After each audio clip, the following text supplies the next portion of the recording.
Hello and welcome to the Medical Sales Podcast, and I am your host, Samuel. In this podcast, I interview top medical sales reps and leading medical sales executives across the entire country. And it doesn't matter what medical sales industry, from medical device to pharmaceutical to genetic testing to diagnostic lab, you name it. You will learn how to either break into the industry, be a top 5% performer within your role in sales, or climb the corporate ladder. Welcome to the Medical Sales Podcast. Hello and welcome to the Medical Sales Podcast. I'm your host, Samuel, and today we have with us another special guest, and he goes by the name of Mark Copeland. Mark Copeland is an experienced vice president of sales and medical device sales with 18 years in the game and 27 in healthcare. He has experience navigating GPOs, federal contracts, and big box distributors. Some of his notable achievements: he sold the first 7D navigation and one tray sterilization system, and the first provincial script to over 300 physicians. He loves working with small med device companies who want to be big, and he succeeds in around the operating room and surgery centers. He brings new products that solve healthcare problems. This is one of those episodes that can inspire you because it's someone that started right where you are, whether you're trying to get in or you just got in, and navigated his way into a position where he gets to call the shots, make big moves, and solve big problems. As always, we do our best to bring you guests that are doing things differently in the medical sales space, and I really do hope you enjoy this interview. Hey, Mark, how are we doing today? Samuel, we are doing well. We're doing very well. Absolutely. Why don't you tell everybody who you are and what you do? My name is Mark Copeland. I'm the VP of Sales for 3T Medical. We are a distributor of medical devices into and around perioperative services. So that usually includes or is made up of the operating room, sterile processing, and infection prevention, sort of adjacent to that, but mostly operating room and sterile processing. Okay. So, walk us through what that looks like as far as the services or products you are part of selling. Give us a clear example of what it looks like when 3T Medical Systems is involved. Right. So I'll give you an example that I went through today. We have a unit that sells spine implants. We have a business unit that sells directly into sterile processing, right? And the products that we sell, but we really focus on problems that the OR and sterile processing face right now, and then we go look for solutions to them. So I'll give you an example. Today, I talked to in one hospital about a little disposable product that surgeons love, and sterile processing is begging them to switch to because it makes their job much easier, and the surgeons love it because it makes their case go faster, and infection prevention loves it, right? And like the company 10 years ago would have said, I'm going to go see Dr. Samuel, the head of spine, and if he likes it, well, he gets what he wants. Mm-hmm. That's not the world we live in, right? So now I go and sell it to each different stakeholder, and they're always like, oh, well, as long as that other group gets it or likes it, whatever. And I'm like, oh yeah, I talked to them already. They like it. So you sell, it's account selling. It's not, those days of that asteroid has hit to a certain extent and struck, and the dinosaurs are dying. If you try to go to the busiest spine surgeon, busiest cardiothoracic surgeon, directors of departments, they still need buy-in from all the other stakeholders in ways they didn't 5 and 10 years ago. So I'm selling a disposable that a surgeon loves, that sterile processing loves as well, because it takes work off their plate. Then I was showing a set of instruments that spine surgeons use, Kerisons, that they like, and so does sterile processing, and so does infection prevention, but you can't ignore any of them. And then in the meantime, we have a product that helps the OR keep moving so they don't have delays in cases with holes in wrappers. And again, sterile processing loves it because it makes their job easier. But if you try to, you'll have some people say, oh, that's an OR product, or it's a sterile product, sterile processing product, or it's an infection prevention product. Hey, here's the news flash. Everybody has to buy in today because you can't, it's not driven by one person. Like there's not one decision-making person. Everybody has to come together on these decisions. So we look for things that affect all of them. Oh, and then the other thing we sold today was an education software for sterile processing that helps their staff get up to date fast because they can't keep up with their busy ORs, Wow. right? Wow. They're all tied at the hip. And so we look for things that solve problems that we know all of them are facing. And there aren't millions of them, but they're out there. And when you find them, they're fascinating and people really want and need them. But then you have to work it through the value analysis process, right? So that's the other part of it. Right. And we're going to get into that. But Mm-hmm. just to catch what you just mentioned, is it typically then you're always selling a suite of products when you're making sales, or are there a lot of still individual services being sold to your different customers? That's a good question. And we have a weird bag of products. And if I put them in front of you on a table, you go, I'm not sure I understand how they all work together. And I would say, right. But what they do is they make the OR safer, faster, better, smarter. And the thing that ties them all together is the problem that they help solve. Because these problems that operating rooms that we interact with and sterile processing departments and perioperative services basically faces, they're so complex. And you can't just have one thing. There's not one thing that we come in with, hey, there's this new software and it solves everything. Mm-hmm. Like there's nothing that does it. There's all sorts of different things. They have to attack these things multiple ways, whether it's taking a set of instruments or, a total knee from 7 sets of instruments down to 3, and it makes the OR happy, makes sterile processing happy, also makes finance happy because it saves them $200 because they're not like, that's how you have to sell these days in operating. Sure. And so the similarity of all those products that I put on the table is that they do that. Got it. Now, does that make sense? Yeah, it does. But you got to be a broad-based salesperson. You can't just live on, I know this product inside and out, and I'm going to go hit this hammer or this nail with this hammer every single day. That's not what we do. Sure. And so I got 2 questions around that. So number one, are the problems that the other services and products address when you're talking about these suite of products, are they problems that they know they have, or are you helping them uncover problems they didn't even know they had? Good question. It's like the difference between latent pain and just sort of, right? Sometimes, most of the time they know they have the problems, most of the time, but they don't really know how to attack it. And there's so many different, it's almost so overwhelming that they don't know where to start. And so we spend time saying to people, it's overwhelming. It's almost impossible to know where to start. Start small, do this, and tomorrow your day's a little bit better. And then down the road, add this in, and your day's a little bit better. And you'll look up in 9 months, and part of the problem is better.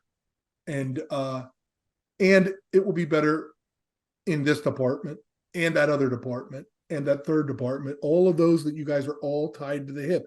It's one big, burlap sack race where, like, if Samuel and I are doing this together, you're only as fast as I am, right? And vice versa.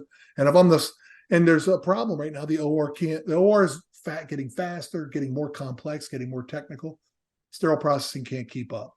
And the operating room is finally starting to learn that if I pick products that make my case go better and make sterile processing's jobs easier, my OR runs faster.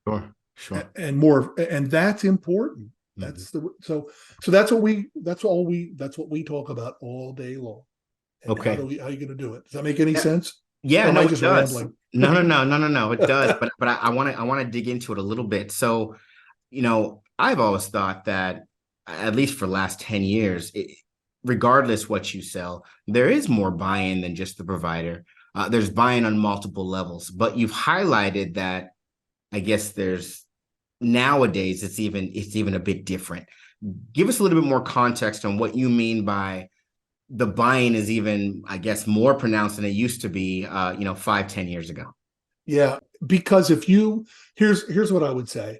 There's this new customer in every health system that really didn't exist 15 years ago, maybe 10 years ago, called the Value Analysis Committee, or Value Analysis Team, right? And they are this, I describe it as the Vatican. Like, as if you've ever seen the Vatican try to elect a pope, nobody knows what's going on. And then gray smoke comes out, and they're like, oh, right. And that's what the VAT committee feels like to just about everybody in these facilities that I talk to. They're like, your product better be cheaper, because if it isn't, the VAT will never approve it. I'm like, well, who are these people? And they're like, oh, I don't know. They're like, are they Jedi warriors? Like, what's their deal? Who are we talking about? Sure. And so if Samuel runs one department and I run another, and there's a third department involved, if the three of us realize, oh, this product makes my team run faster, makes your team run safer, and makes that team run more efficiently, well, now we got a better chance going to this value analysis team and making a case. And that's why it's so, you used to need to do this because you needed buy-in because everybody touched it. But now you got to get buy-in because everybody touches it. And there's a third party that's making these decisions on high. I'm saying it sort of jokingly, that nobody seems to understand. And so that's the fourth component of what I'm doing nowadays, is I've learned the value analysis process because I've interviewed value analysis people. And so we have an expertise like that. So I can say to Samuel, who runs that department, hey, listen, I know what will get it approved because I've talked to them. Here's what we need to grab this data. We need to get that department involved. And if everybody here buys in, we'll have the data and we will get it approved. They still don't believe you because they can't. I'm like, I promise. I'm not saying we're going to bat 1,000. We're going to bat 400. Sure, we got a pretty good chance. We're going to get most of these things approved because I went and talked to them. And so that's why it's so complex now. If you talk to companies like, oh my gosh, I submitted this new product approval and 9 months later and I still don't know, and they went on vacation. It's ponderous. So you got to know how to navigate that. So let's talk about that, because right now there are people listening and there's individual contributors listening right now that agree with you and they're saying, you know what, he's right. It's so difficult to get my product or service bought in with this account. I can't be saying something you haven't heard from other reps, because reps complain about it all day. Right. So talk to us a little bit about how you've been able to, how are you getting access to these value analysis players, and what are you doing? What are you guys able to do that I guess is different than what most people were doing before that's been so effective? Well, I mean, Samuel, if you want to know something about a new space, like, right, let's say you and I wanted to understand how the Vatican worked, we'd start reading books. We'd reach out to people who know the Vatican and say, hey, what's the deal with that? Mm-hmm. And then you might actually talk to a cardinal or two, and they tell you stuff. You want to know how I learned more about? First of all, I had for some reason, I had a little bit of an aptitude for it, because I knew you can run numbers. You say, like, look, this thing costs $43 every time. It's disposable. And we use an old reusable. We've used it for years. Really? Because I've gone in your sterile processing department and I've timed how long they do it. And it takes them a minute to just do this part of it. And I've run some analysis, and it actually costs you about $95 every procedure just to reprocess those instruments. Mm-hmm. I've run the numbers. And they'll be like, really? I'm like, yeah. So this thing actually saves you money, even though you think it's expensive, mm-hmm. because you just saved all kinds of time, money, chemicals, water, effort. And by the way, you may decrease your likelihood of an infection. You may decrease a dural tear, which is a bad outcome in a spine case. And then they're like, oh my gosh, yeah, I never thought about it. I'm like, well, I know, because nobody teaches this stuff, right? So I had an aptitude for it. And then I just said, I went on LinkedIn and I saw people who say value analysis, and I connected with them. I was like, do you mind if I interview you and ask you questions? Sure. And they're like, sure. And then I talked to 10 of them. I had another one scheduled today. And I just ask them these things. And they tell me everything, because they actually don't want the Pope being elected in private. they think everybody understands this, and they don't. But they think everyone does. It's a silo. And I'm like, because I've actually argued with them. They're like, oh, yeah, our process is very clear. I'm like, no, it's not. I know because I've talked to all your clinicians in your place and they have no idea. You should meet with them. And so that's what's such a frustration for so many people. And I find reps, doctors, directors, a lot of directors go do it now. But a lot of people are still like, they don't go and ask, what do you need? What are you looking for? Because these value analysis people actually tell me, no, we want things that are safer, better, faster, more, save us less money. But nobody ever presents them that way. They just present them like, well, Dr. Samuel thinks this is cool and it's going to help his case. Sure. And they're like, those days are gone. I get it. You know? So that's the evolution of this whole thing. And that's how I got to know it. It's not because I'm certainly not smarter than anybody. I just went and asked them, and they told me. It's amazing. So that is so. As vice president of sales, do you have? I'm sure you have direct reports. How big is your sales team? So we have a group of about 10 or 11 sales people in our organization, of whom I'm one as well. So I run a business, but I also have my own. I run business units, but I also have my own customers, because we're entrepreneurial, we're startup-ishy, right? Sure. And everybody's out singing for our supper every day. So I'm not some salesperson sitting in their office crunching numbers. I have to crunch some numbers, but I'm usually doing it in my car. Driving to the next account, because we're salespeople at heart. We try to stay lean and mean. But but that's what. So we have a small organization. We have a big territory. We can sell, depending on the product that we carry. Like we can sell one product in 20 states. We can sell other products only in 4 or 5 states. Got it. Right. And some we can sell them anywhere in the globe. So it really depends. I mean, I don't know that we sell it everywhere in the globe, but we are able to if we so chose. But yeah, that's what we're salespeople, and we know the OR, and we know perioperative services and sterile processing. But does that make sense? We have a small team. It does. So to get on your team, what type of professional experience does that person have to have? Is your team an option for someone that wants to enter the industry, or is your team only an option for very seasoned, established relationships representatives that have been, in this field or the other? I would say because of how we do business and the small companies with which we work. Sure. We are not for the faint of heart. Faint of heart. Who in medical sales is faint of heart? Well, we're sometimes the path of most resistance. I joke.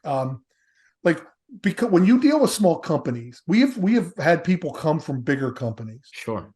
And they have struggled, not because they're not good salespeople, but because they'll say, hey, this small company that does $2 million a year that we're going to try to grow and have some ownership and maybe take an ownership stake in them. Like, why are there marketing sales pieces? Why do they stink?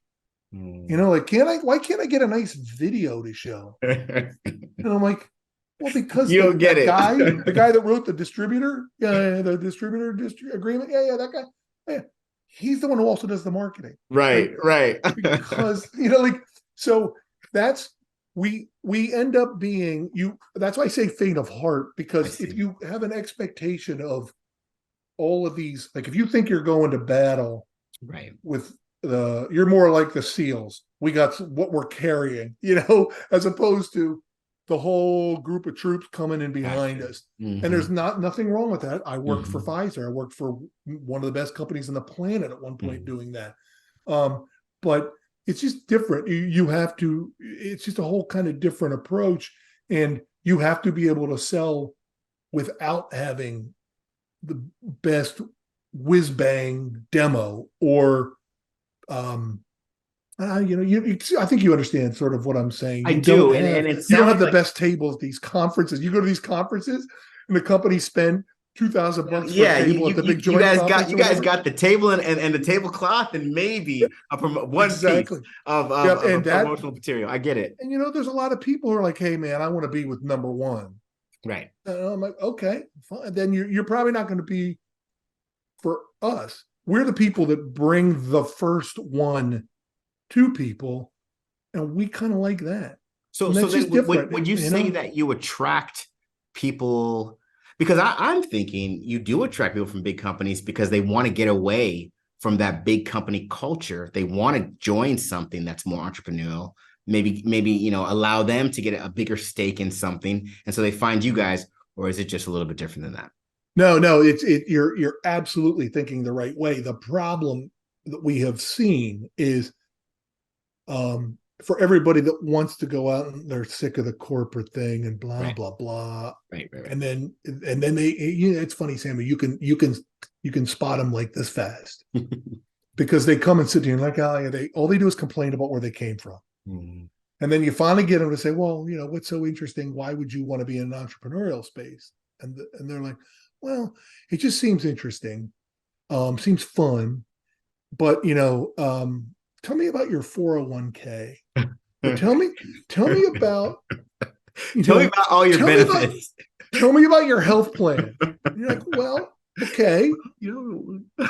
We actually have one. Like we're incorporated. Sure, we do have one, but like we didn't for a long time. And people would look at me, and it's almost the sign of, listen, if you're asking me those questions, yeah, you're not. It means you're probably a bad fit. Whereas the right people, and I did this, and then I'm like, okay, this sounds awesome. I can't wait to sell this. We can sell it. It's awesome. It solves big problems. We'll make a lot of money. Any chance you guys even have health plan? They're like, no. I'm like, all right, whatever. We'll get it somewhere. We're fine, gotcha. Right? Like, that's the way the entrepreneurs go. I'll figure it out. You're an entrepreneur, right? You figured it out. Yeah. Because if you waited for every question to be answered and every risk to be eliminated, you'd still be some big company somewhere. Those are the facts. Because and what I think, and that's why we attract a lot of them. Mm-hmm.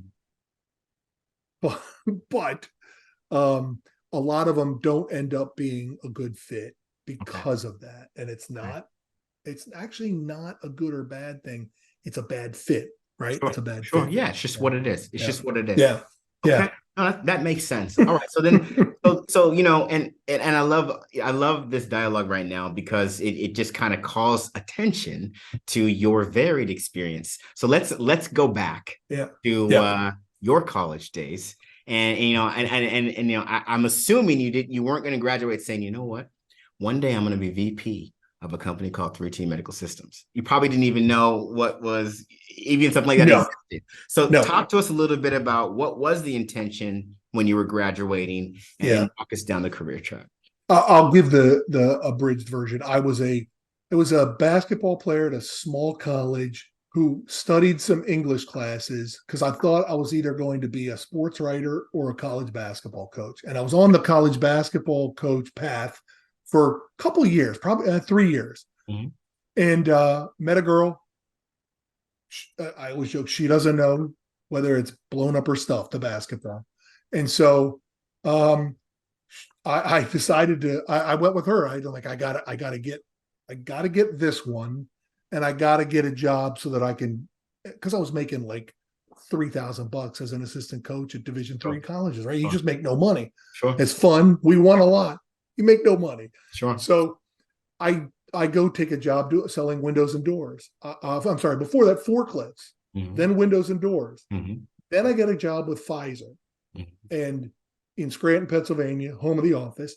And they train you like crazy. It's the best training. It is insane. I don't know that I'd go through it again. I don't even know if they still do it the same way. But it was spectacular. And that's when I sort of realized, like, whoa, this healthcare thing is interesting. The way these doctors make decisions, the way these things occur, for whatever reason, fascinated me. Mm-hmm. And I did that worked for them for 4 years, got a promotion, was a hospital rep. And that's when I learned how cool I thought hospitals were, especially teaching institutions. You're talking with residents. They're kind of your age. Yeah. You can, and you're teaching them things because they're still really learning. And it was really interesting to be valued that way.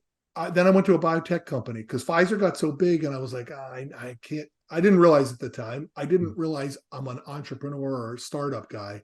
I just knew I got uncomfortable there because they kept putting rules in place. Cool. And so I go to a small biotech company called Cephalon, selling a drug that Provigil that's still one of the most fascinating drugs of all time. And I was the 30th rep, and I got now I'm calling on psychs, neuro, sleep doctors, and did that for 5 years. Did really well there. They got big, and I'm like, what is going on here? And I was 35 years old. I had a 1-year-old at home and got a job with a startup distributor for a startup spine company called Globus Medical. And now the number 2 spine company in the world, just bought NuVasive for $3 billion. Wow. And we were the hometown distributor. It's a Philly-based company. We were the Mid-Atlantic. And they had done, I think at that point, we started on November of 2005. They'd done $7 million total revenue, total. And we went out, and I didn't know spine. I didn't know anything. I mean, I had no training. Sure. And I'm like, how hard could this be? Sales, healthcare, how hard? I had no idea. And I got my brains beaten in for 18 months, maybe. Okay. And finally figured some things out, finally broke through, and then did that for 10 years. And Globus blew up. Yeah. They're close to $1 billion company, I think, annually, probably right around it. If you add in NuVasive, they're probably close to $2 billion. Wow. And I left them in 2014 to start our own thing. I'm stopping you right there. So, and I love this because it kind of paints the picture of this sentiment that just wouldn't leave you alone until you finally started your own thing. Totally. What was it, considering you saw Globus have such phenomenal growth during your tenure there, what was it that said, I'm seeing what I'm seeing, but I don't care. I still need more, autonomy, or what drove that decision to leave Globus? It's more of it's something in you, at least for me, that it was an itch I could not scratch. And my wife told me when I was 44 years old that I have a problem with authority. And then I'm like, seriously? She's like, yeah, you don't like people telling you what to do. And it was like, she was like, that's absolutely what it is. Every time a company gets big, they start putting in rules. They start telling me how I have to do things, what I have to do, and I can't stand it. And so that's when we started what we were doing at that point. And I basically left a really, really high. I had a great team. I had the best customers, man. Those guys are still my friends 10 years later. And we had a high performing territory. We were on top of it. And I walked away because I was waking up in the middle of the night with panic attacks because I felt trapped at a job that a lot of people want to get to. And it's a great job. But I could also see price decreases coming, punching people in the face. That's what it did. And I could see the job was not going to get easier. I could see it was going to get more difficult. Okay. And it was already more restrictive. Yeah. And I sat there and said, if I don't do this now, I'm going to regret this forever. Got it. And so we've spent 10 years doing some things really well, doing some things that are craters so deep, they're iridium lined. I stole that line from somebody. But, it's fun. I've learned so much. And so I get asked all the time by people like, hey, my kid wants to get into this, or my buddy's son's just graduated, wants to get into it. And what's he majoring? Well, he majored in, whatever. I'm like, don't worry about it. Don't worry about it. He didn't major in business. That's fine. I don't think there's a sales major yet, although some colleges supposedly were starting them. Yeah. I'm seeing it more often, but you're right. Yeah. There isn't a recognized sales major yet. Don't worry about it, because I can tell you what people are looking for in pharma or in med device, and it is not what you think it is. It is not a people person who understands biology. It's just not. So yeah. So I had this weird, history of selling in healthcare, and I've been in pharma, I've been in biotech, I've been in med device, and I've done implants, which seems to be the thing that everybody thinks is so cool, and it is kind of cool. Mm-hmm. It's also hard, and it takes a long time to be effective at selling. So, In that. you spent a number of years in spine. Not excessive number of years, but yeah, actually no, you spent what, 7-8 years in spine, right? Something like that. Yeah, I mean, like 10. 10. Okay. And we still do a little bit of spine, so it's probably closer to 15, but not like I don't do it full time right now. Right. And but yet you went to, you ultimately went from spine to 3T Medical Systems, what you do today. Yep. And it's more OR based, and it's more sterile processing based. What was that something you just said, well, I can do spine and I can do that, so I'm going to go do that? Or was that an evolution somewhat, or did that happen by accident? Like, how did you make that transition? That's a good question. I actually don't know. It's just sort of, I guess it was evolution, but it was also, I didn't want to keep doing implants full time because the fun part of the job I was doing, like there was so much stuff I had to do outside of that that I couldn't sell as much as I wanted. I wanted to go sell. Okay. And there was a lot of hard work to do that didn't involve selling. And at some point you just say, like, I want to put aside all this paperwork, all this logistics, all this stuff. I want to go sell because I like being around customers. I like being around these folks. And I thought the best way to be able to do that was to sort of get away from spine.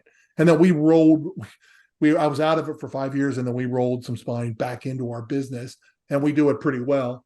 But it's not, it's part of our business, but we'll do $20 million, and our spine business will be 2 million of it, I'm approximately. So it's an important part of our business, but it's not the only thing we do. Got it. And then what was that like with 3T Medical Systems? How did that scratch the entrepreneurial itch? We work with small companies that are so small that we end up becoming partners with them. And so we're helping them build that marketing piece that the guy was making fun of, or we help them build their value proposition to customers. We get some of their first customers. We've sold the first in Pennsylvania. We've sold the first in the United States. I sold the one thing that was the first in man. And it also is harder to do, and you don't make as much money on it as everybody thinks you do either. But if something's bad, it's because of us. If something's good, we had a role in it. And I like that. I like having that effect on things. So that's what we get here at 3T. We may not own the product, although we may not own it, but if you call those companies that we work with, they'll say, oh my gosh, yeah, those guys are integral. They're like partners of ours, because they helped us figure all of this stuff out. And that's kind of cool, That's fantastic. So now would you say that you found it? No, I can't ever say that. I'm constantly. I was what is he going to say? Yes. But no, yes, I know what you mean. Yeah. I think our sweet spot is with these. We found what we are really good at is perioperative services, or some places call it surgical services, and that usually involves OR, sterile processing, and sort of the pre and PACU, right? Post, and so we do it. We actually sell products to anesthesia. Mm-hmm. So we sort of hit that entire ecosystem, and we're really good at that.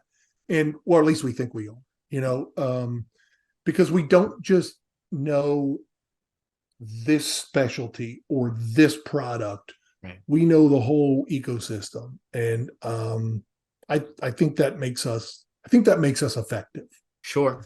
Now, Hank, Justin, these guys are names in the sterile processing space, in OR space. And they would always share with me that, more attention needs to be put onto sterile processing because, totally. it just people didn't focus on it enough. And you said earlier it was kind of behind, right? Behind the Yeah. times. How is 3T contributing to, I guess, Yeah. getting I'll, that space caught up? well, I think, well, there are a couple things. We bring products to them that make them faster, more efficient, lower cost, higher productivity, without ever jeopardizing patient safety, right? Because that's what everybody, you, me, everybody, Sure. patient safety is do no harm. So you always do that as priority one and probably priority two. So we do that, but we also try to, Hank and I and Justin and I have talked about this a lot. I I promote sterile processing in on my LinkedIn posts. I'm not a sterile processing person. I joke like if you put me in a room with sterile processing people, if there's 10 people there, I'm the 11th smartest when it comes to sterile processing. But I Sure. understand their importance, right? Sure. And I Sure. know enough about it that I'm smarter on sterile processing than most people who aren't in sterile processing. And that includes surgeons, operating room staff, directors of surgical services in some cases. So what we try to do is turn around and say, like, let's be honest, Samuel. Like, look, if you want a 12-cylinder high performance operating room, and then you drag behind you a four-cylinder lawnmower engine vehicle behind you, you can't go very fast. Yeah. Yeah. And that's what they have done with sterile processing for years, is treat them like that. And we can't do that because the operating rooms have to get faster, and they're getting more complicated with robotics and navigation and minimally invasive. You should see the instruments that come down to sterile processing, right? And so I want a high performing OR. Let's just say I'm a selfish person. I got to get them stuff. I got to get them product to keep them moving so I can keep moving. And that's what we sit there. They do a great job of describing and explaining it, sterile processing.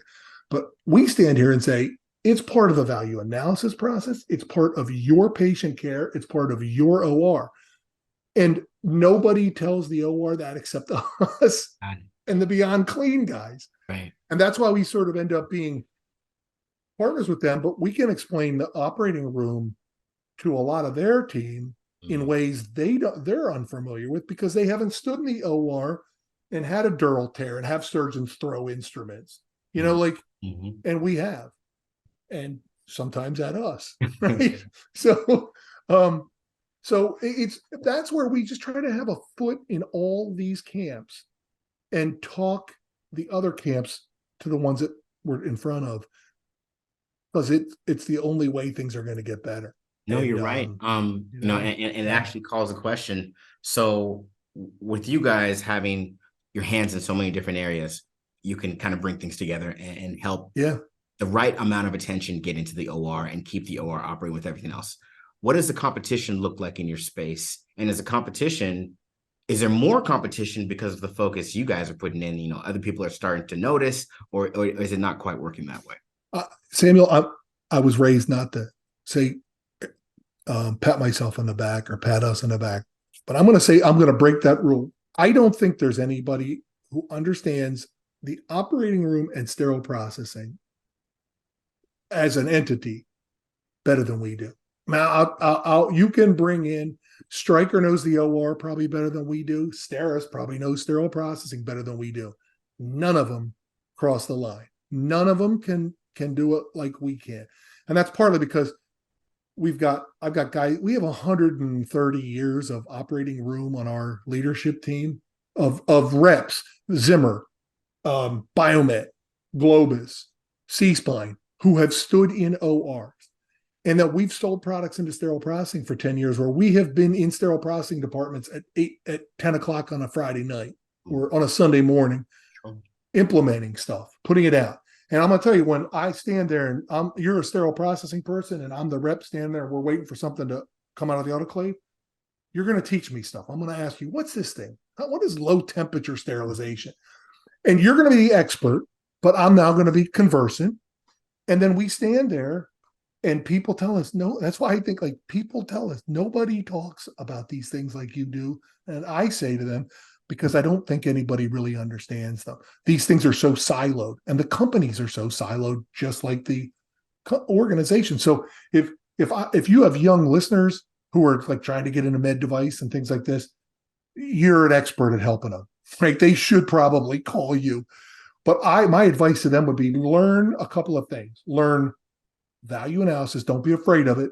Find out, demystify it for yourself, because you will be an effective, much more effective rep right out of the blocks.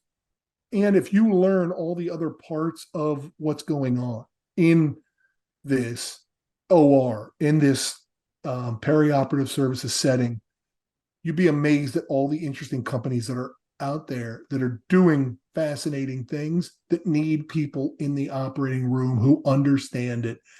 And you got to get in, you got to get trained, and you got to be good, and it takes years. So if you're just out of college and you want to go work for a big orthopedic company and Samuel's helping you get a job, right? Buy in for 5 years and hit it as hard as you can. Put your ego aside, pick the best reps and go live with them and learn, and shut your mouth and listen to them, because you will learn so much so fast. You will become a heat-seeking missile if you do it. Mm-hmm. But that's hard for people to put their ego aside. It's hard. Do you want to be good, or do you want everybody to think you're right? Right. I want to be good. Mm-hmm. Like, if you want to be good, you go to the best people who do it, and you just hang by them and learn from them, right? So, like, people don't know how to get into this business. They go to people like you because you're good at it. Mm-hmm. Go hang with you, like, and that's how you're going to get in, because it is a weird network. Like, it is not. I mean, you and I were talking about this. I don't know how people get into it who don't have a way in, other than talking to somebody like you. Mm-hmm. It's just a weird insulated world. But once you're in, you're in. Yeah, no, this is true. So then what's your hope for the future of this space? Do you, with the focus you guys are putting onto it, with the connection you guys are making, do you see it just being much different in the next 5 years? Or do you see, because there's only 3T Medical that's doing this, and there needs to be more help in getting other people to do it with you guys, that maybe it's going to take longer? What do you see for the future of what you guys are doing with 3T Medical in this space? We're just going to keep growing, and we attract companies now. It's cool. We used to have to go look for them. Sure. We sort of attract them now. Part of that is the social media presence we have and are trying to have. And so companies are now reaching out to us saying, wow, you guys seem to know what you're talking about. Would you be interested in helping us commercialize or sell or cover a territory, depending on how mature they are? And that's what we're going to be doing. And it's fascinating. And there's really good money to be made in it. But, at the end of the day, when you get to bring solutions to customers who have problems, mm-hmm. and you can say, hey, this software is going to help, or this disposable thing is going to help, or this whatever system. If you can bring that, you're always wanted and you'll always be successful. And so that's where we're going to be. Like, if we're sitting here in 10 years, I don't know what we're going to be selling, but I do know what it'll be doing. It'll be helping these people do things faster, better, more efficiently, and safer, ultimately safer for patients, because we're all going to need surgery at some point, mm-hmm. right? So that's where we're going to be, at the epicenter of that. If you ask Hank Balch, what's Beyond Clean, what was it going to be 6 years ago, and what is it now? He will say it's the nexus of sterile processing. Everybody goes there. You want to learn about it, you want to sell something, and I think that's where we may end up being for surgical services. We may end up being the nexus there. That's a lofty goal. No, it's exciting. It's an exciting. But you got to go for it, right? And to do it, you got to have good people. And absolutely. Who knows, man? Who knows? No, look. Who knows? But I'm gonna have fun. Hey, and that we do know. Everybody can tell by the way you are on the show today that you're clearly having fun, and you guys are innovative in this space, and it looks great. Well, thank you for inviting me on, and I like what you're doing. I think you're helping people, and it's a great industry. People should want to get into it. We need good people. But we need the right kind of people. Because at the end of the day, you have to think to yourself, what if my mom were getting that catheterization? Real. What if my sister was having that operation? Sure. Would I drive through the night to get this? Right? And that anybody can do it, but it takes a special kind of person to want to do it and do it every day. So you have to be committed to that. As a guy I work with says it better than anybody. He says, med device is not, it's not a job. It's a way of living, and so if I get a call right now and this place in New Jersey needs something, my wife knows I get in my car and I go to New Jersey, and it is the weekend is starting. You do it. Doesn't matter. I love it. Because that could be your mom, could be your sister, right? Very real. Yeah, man. So keep doing what you're doing. Thank you. We absolutely will. So is there anything else you want to share? Remember, we have people that want to get in. We have people that are in the industry right now. And we have people that are leading the way. Is there anything you want to share with the audience before we wrap it up today? Other than if you're on LinkedIn and you see me, connect with me, because I'll help people. If people are trying to, get into it, I'll help them. And most of the time it's going to be, I just go talk to Samuel. Like, go talk to him. Right. So I would just say, no, but I would tell people, reach out to people who are in the business and ask them questions. Don't try to get an interview them. Ask them, what do they like about it? Why is it like, what do you dislike about it? What makes you good at it? And I think I would urge people to do that. And if they want to hit me up on LinkedIn, I'm pretty open. My contact information is there, and we try to help people because people helped us. That's awesome. And people still help us. So, that's awesome. So I would say, if nothing else, help each other, and reach out to me, and I'll try to help you if I can. Hey, nothing wrong with that.